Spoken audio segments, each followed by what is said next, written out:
Hi, everyone. It's SharRon Jamison, and I hope you are having a great week. And welcome to another episode of Deciding to Soar. I am so grateful that you are here and are tuning in with me again. I wanted to share a little bit about this week's conversations about should, because I believe that one of the ways that we live below our potential and below our rights and below our dignity is when we succumb to shoulds. And shoulds are these outdated scripts, are someone else's standards, are someone else's expectations of ways of being, believing, doing, and thinking. And the challenge is that since we came to the world, we have been bombarded and peppered with shoulds. And some of the shoulds were really important as children to keep us safe. But then as adults, those same shoulds that were shared with us to keep us safe start to keep us stuck. And so we talked about how do we know that we're in this shouldy place, because I don't believe that any of us should live a shitty life. And I want to give you four ways to think about and to interrogate if you are living a shitty life. The first way is to know if you feel this hunger, this insatiable hunger that that you have not addressed, or you feel like you can't even acknowledge. Because we all have parts of ourselves and parts of our identities or parts of our dreams that we hunger for, but we feel because of who we are, who society expects us to be, what we were taught was right and wrong based on somebody else's paradigm, that we have this hunger, and this hunger never goes away. It's a yearning, it's a craving, it's something that pulls you and keeps you up at night. And you know that you are living in a land of shoulds when that hunger is something that stays around for months and decades, but you can never feel that you are empowered enough to address. And so as a result, you live a life of unfulfillment, a life of insecurity, a life of feeling invisible to yourself and to your own dreams. Another way for us to consider if we're living a shouldy life is not only if we feel that we have an insatiable hunger, but when we also feel hopeless.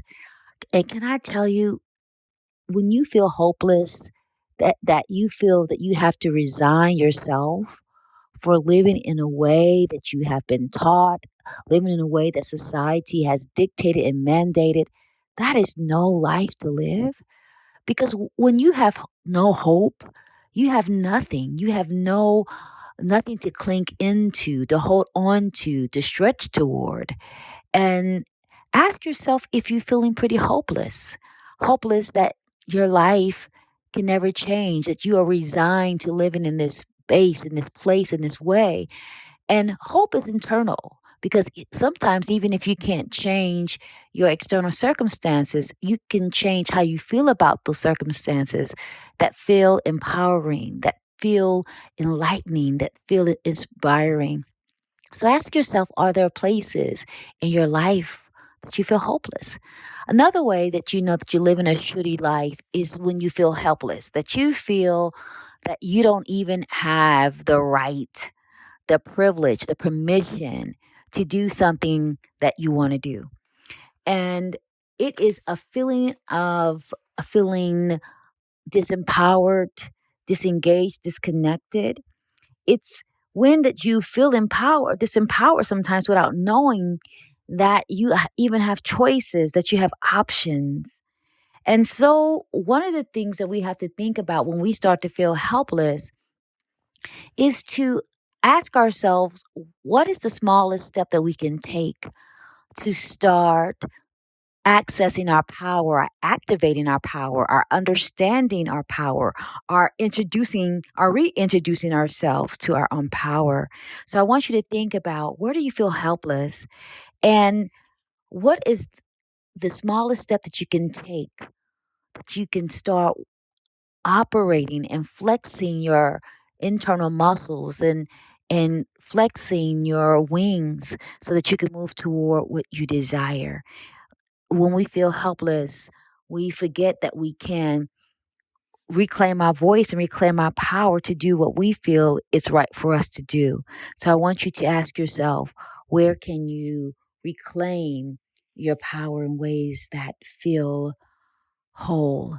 And then the last way to really consider if you're living a shitty life is when you feel out of harmony, when you just feel out of alignment, out of sorts, when you feel like you are living in one place and your body is living in another place and your soul is living in another place because you are living fragmented, because you're trying to make everybody happy, you're trying to go along, to get along, you're trying to make sure that people respect you and validate you and really sometimes just tolerate you. And when you are out of harmony or out of alignment, that is a sign that you're living a life that's not yours, a life of shoulds, a life of outdated scripts and standards that have been imposed on you or passed down to you, are ones that you have been guilted and shamed to follow. So think about those things. Ask yourself, where's the hunger, the passion? Where do you feel a yearning, a craving, a nudge that you need to address?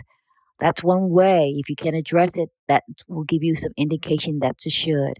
Secondly, where do you feel hopeless, that you just feel resigned, that there's a sense that you feel so marginalized that you have to settle for where you are, because you don't feel that you have what it takes internally or externally, or resources or relationships to move beyond and move toward what you desire. The third way is again helpless. Where do you feel that you don't have the wisdom, the creativity, the intelligence, the money, the friends to reclaim your voice and to do what you desire to do?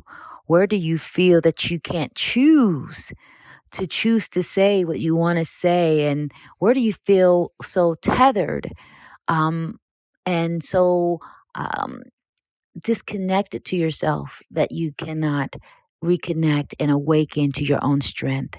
And the last is, where do you feel out of alignment, where there's no harmony, because you're living in ways that don't honor your sacred self, your honest self, your authentic self?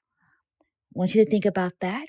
And then if you are committed to learning more about how to live life fully without feeling obligated or diminished or controlled by shoulds, I want you to consider signing up for I Dare to Be Me. We're going to be starting again soon. And I would love for you to be on that journey with me and other amazing human beings as we find our way back to ourselves so that we can live outside of shoulds that diminish us, outside of shoulds that make us feel as if we have to compromise and make us believe that we can't choose ourselves. All right? Let me know your thoughts about this. Thanks so much for listening. And just know I am celebrating you and I am praying for you. And I'm so grateful for your time and your attention and your decision to be here with me today. All right? Blessings.